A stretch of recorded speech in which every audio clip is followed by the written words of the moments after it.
What's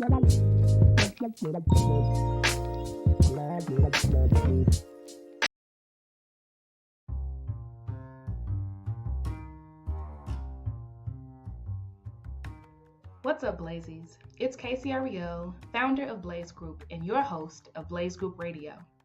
I will be talking about the intersections of Black womanhood, entrepreneurship, news on the culture, and healing as we climb. I launched Blaze Group after spending a decade in corporate America structuring multi-billion-dollar loans for large tech firms, but never once working on a deal team with another Black woman. I left to take world-class knowledge to the streets. Blaze means building leaders and accepting zero excuses, and we go beyond the bare minimum.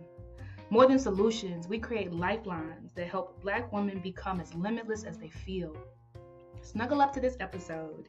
May it feel as safe and nourishing as Big Mama's house did. Hey family, it is Tuesday, August the 6th, and I'm so happy to be tapping in with you again.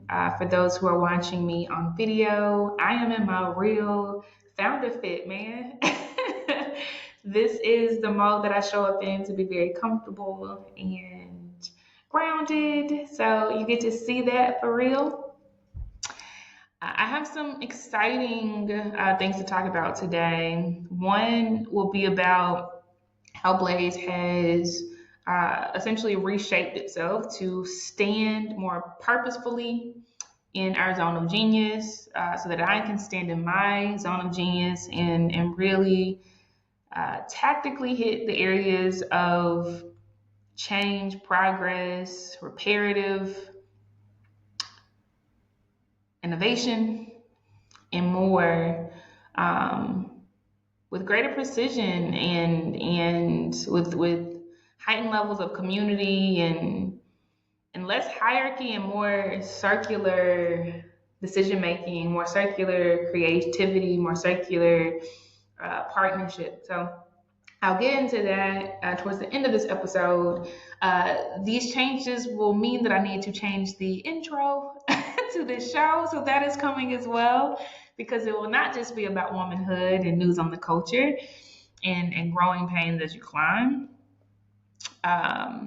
Spoiler alert, we are heavily anchored in finance and closing wealth gaps for the Black community and for Black women entrepreneurs specifically.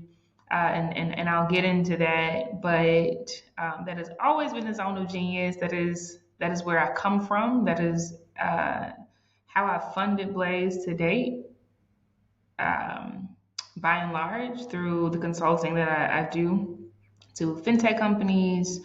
I sit on boards of fintechs as well, and I am standing in more courage and greater courage and swallowing fear inside of Blaze to utilize that gift and that passion unequivocally in plain sight, right, to really help and save my people. But first, I want to talk about a couple of technical things that I want you to use as a blueprint as you are leading your businesses, whether you are leading a grassroots organization, whether you're an entrepreneur that is currently solo in your business, trying to get a good idea off of the ground. Maybe you are a leader of a huge nonprofit, right? And you're really trying to bridge your vision for society with tactical, strategic things that must be done from a financial lens. I want to give you some tips and strategies today, a blueprint, if you will, to show up more powerfully, because I believe that leaders must be called in finance. I said it. Leaders must be called in finance. Why? Because when the cash runs out, time runs out, period. And we will not be able to pass generations down or pass wealth down to generations if we run out of time, because we've run out of cash. Okay. There's a stat that says 70% of Black children in the middle class will fall into the working class by the time they are 40. Why? Because sustainability of what we're building and economic ecosystems that last and sustain us do not last. 70%, 70%. So even as we climb and get there, right, 70% of our children, right, if we are to make it to the middle class, actually fall back to the working class. And so I want us to understand how to lead from a place of empowerment as it relates to financial decision making, right? And one thing that I see very often, and I've said this before in the podcast, I want to come back here and beat a dead horse on purpose, is the importance of trimming your big ideas into fundable projects. Okay? Trimming your big ideas into fundable projects. Why, Casey? Because while you are the founder and you have galaxies in your belly, like these elaborate, sophisticated plans for how you're going to change the world, and while that is true, it is paralyzing for you to dump all of that onto your VA. It is paralyzing for you to dump all of that onto the person you're trying to raise $500 from. Right? Because it is hard to believe that you will successfully peanut butter $500 across all of these things that you don't know how to prioritize.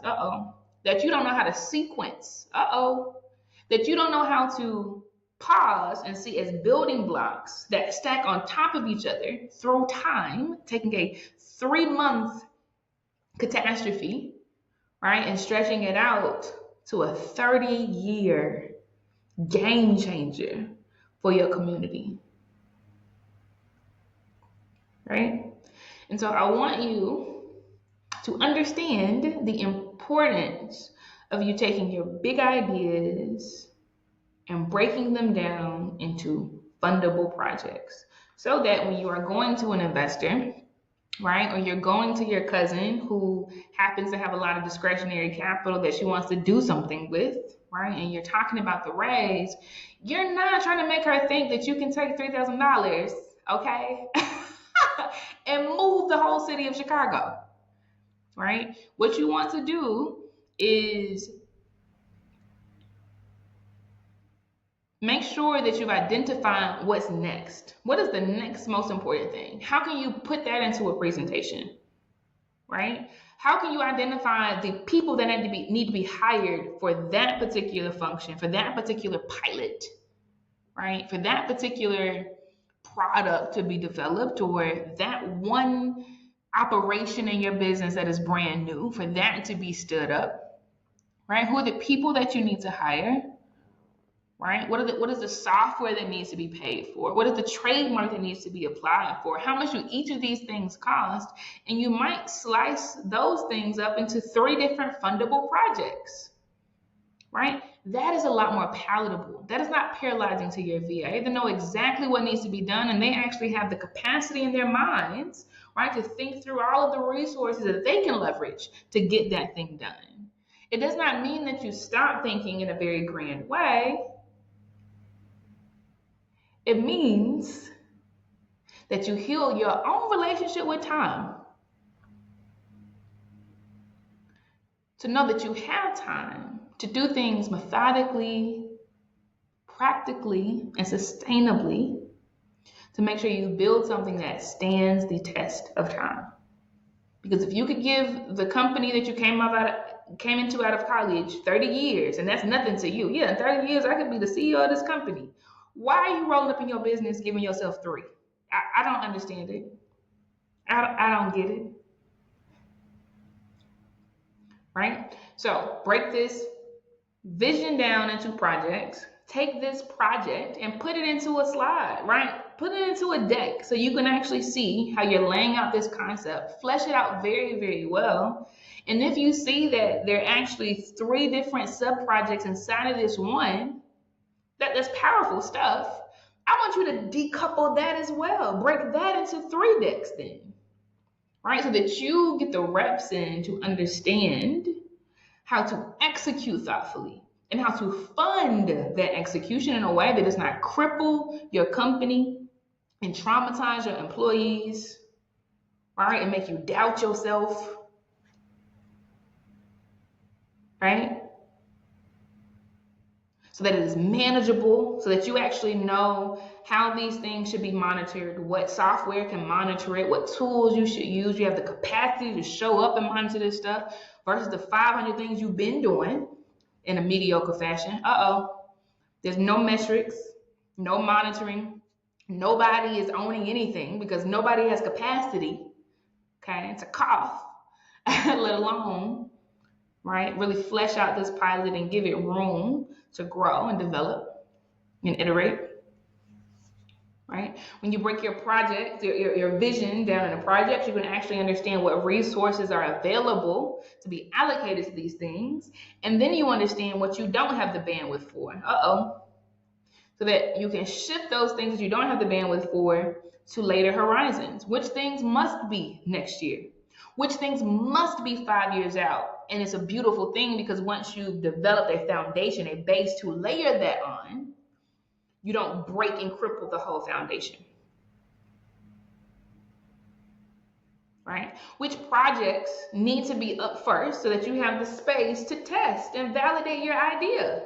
Right? And how can you use this deck instead of telling the investor that you're going to do all of the things right now? How can you shape it to say, these are the things I'm trying to figure out that I do not know yet? Building your credibility and your thoughtfulness, right?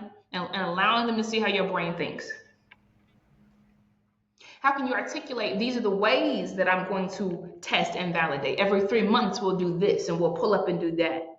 And we'll document these things and we'll put that back into the system and see what they say about that, right? That is believable.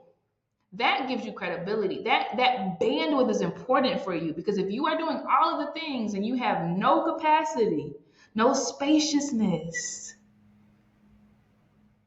to thoughtfully fund these projects, to thoughtfully experiment, test, validate, improve these projects,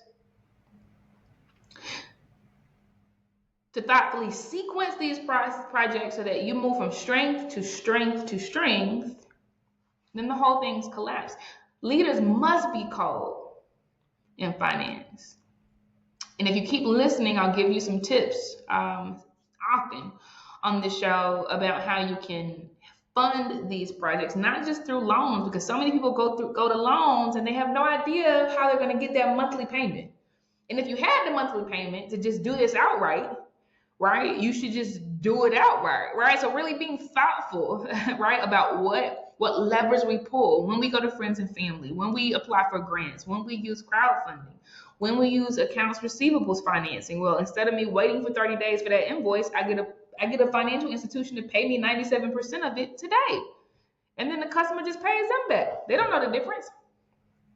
Right? When to use term loans, when to use lines of credit, when to use credit cards, right? We'll talk about those things so that you sit in a position of power and you understand, right? The menu of options that you have at your fingertips. But first, I want you to start with understanding that you must break your problems down into projects to start and be honest with yourself about what you have the capacity for and stop scaring off the folks you're trying to raise money from. Okay? So break your projects down your problems down into projects, right?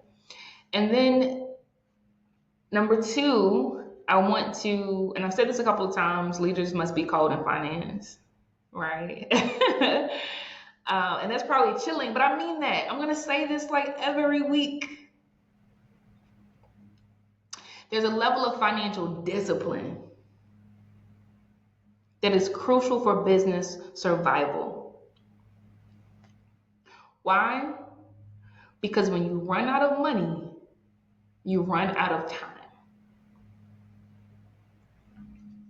It does not mean that your gift dies inside of you, because it won't. It's still there, right? It does not mean that you cannot come back and do it again and again and again, because you can. Every company that we see today that is thriving, that is still in existence, they've had to iterate. The leaders have had to iterate and try again and change and adapt, right?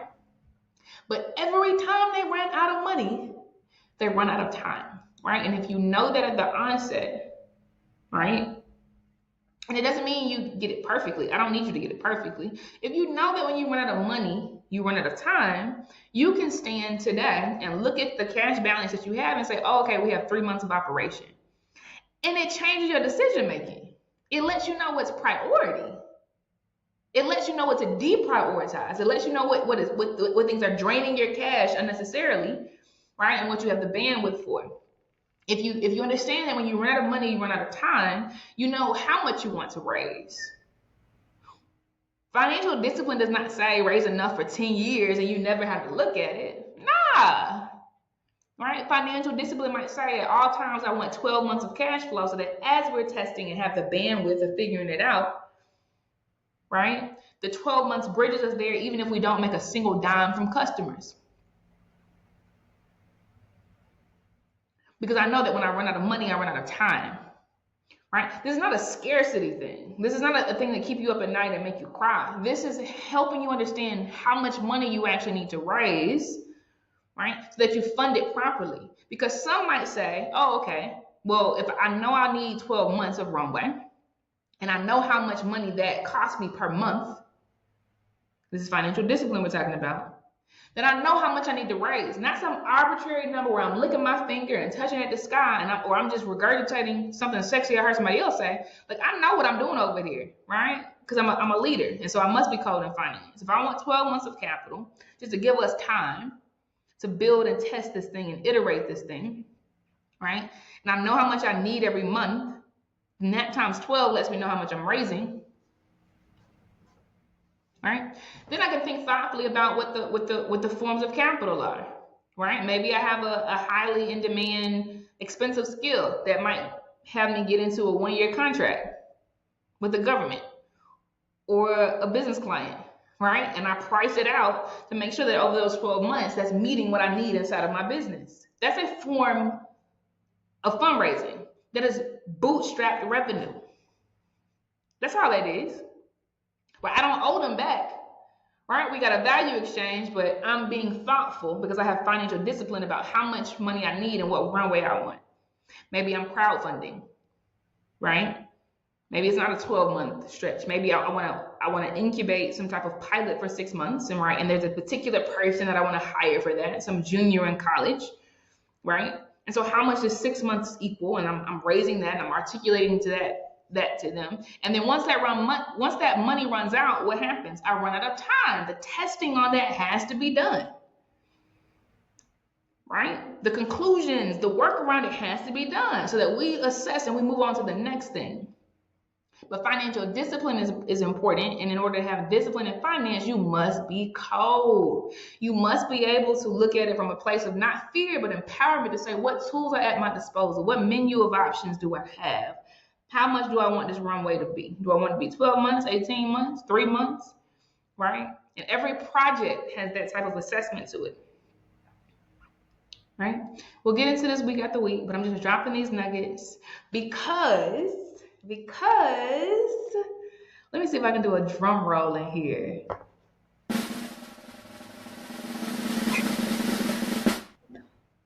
Because Blaze Group is unequivocally today a financial consulting and education firm.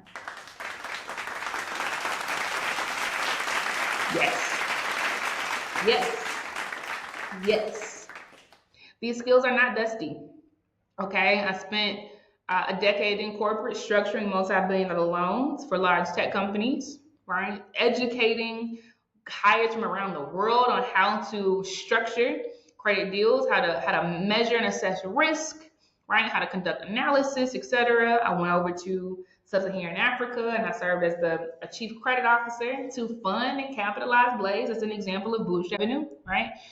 Chief credit officer, creating financial solutions for agripreneurs, right? Folk who were tied to agriculture, who knew how to farm land, right? Turning their tractor that we would finance into an Uber basically. So they could pull up from being directed on the app and service people's farms and make money and use that cash to pay us back, right? Did that across Kenya, Uganda, and Nigeria.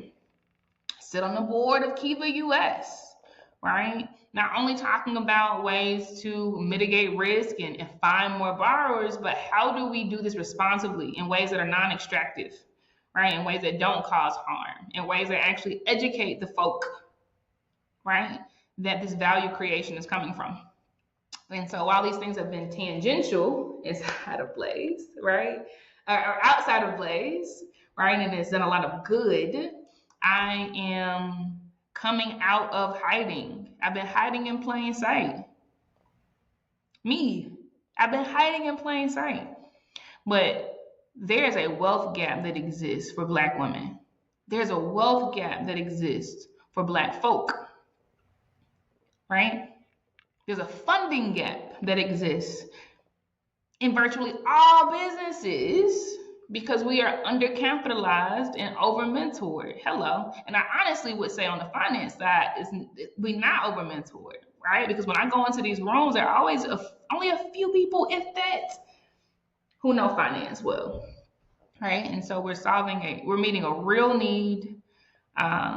Our services include financial education, so we're partnering with grassroots organizations, nonprofits, entrepreneurial ecosystems, professional networks to come inside and teach finance. We'll keep you posted on the different events that are happening so that you can come and join as well. We're educating in the Blaze Group app. Okay, so get that app, $9.99 per subscription. To stay educated and abreast and at arm's length, fingertip away, right, from knowledge that will keep you cold, right, and fresh.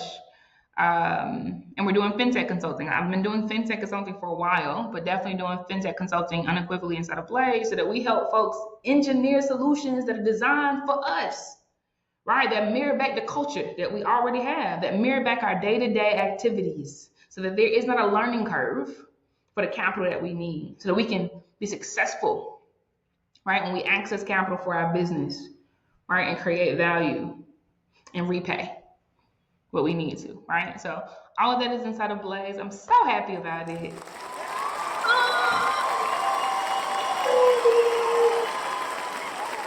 So happy about it. Yo, I'm so happy about it.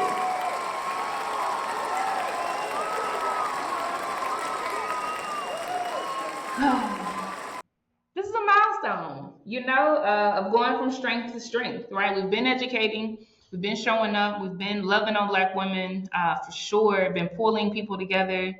I've gotten Webby Awards and distinctions for the last 3 years in a row, have amassed a following of over 100,000 folk across social media platforms. We've educated directly over 10,000 Black women entrepreneurs, but it's not general education anymore about business. It is about finance because you must be cold. You must be cold in finance because when you run out of money, you run out of time, right? And I want you to have the financial discipline to be able to make these decisions and be good at it. You know what I'm saying? I love y'all for real. I want you to pull up to our first CashFlow Convos event on August the 29th. Okay. It is a virtual event for leaders, right? Black women entrepreneurs, definitely be in there. If you run some or are part of some grassroots organizations and you know that finance is a lifeline, right? And your ability to understand how to lead from a place of financial strength, how to make decisions, how to use your resources wisely is important. I want you to be there if you are in the financial industry, right? And you're thinking about how to leverage your skills for the folk who actually move our economy, right? Who are the backbones of our communities, right? Who cultivate the next generation. I want you there. So go to blazegroup.io/events, blazegroup.io/events to register for that. Okay. That's August 29th. It's happening at 6 p.m. Central. I live in Huntsville, Alabama now. So happy living around my family, y'all. And we're going to have a good time. We're going to have a good time. You'll benefit from understanding, the different ways that subscribers can use the Blaze Group app to really advance, okay, their acumen around finance, their ability to make compelling pitches, your ability to fundraise, and many other things. The app has a lot in there, so we'll demo some of that. We'll talk about some market updates, some things that are happening around you that I want you to understand, right, so that you can position your business, okay, to bend but not break, to respond appropriately to what you're seeing in the market. And we'll do some hot seat advisory, right? So if people have some on the spot questions, they can ask it and get some real time advice, right? And others will have the benefit of listening in as well. So thank you for tuning in. I'll see you next week. See you next week. If you're on our listserv, definitely join it. Go to blazegroup.io and sign up for our newsletter. Love and light.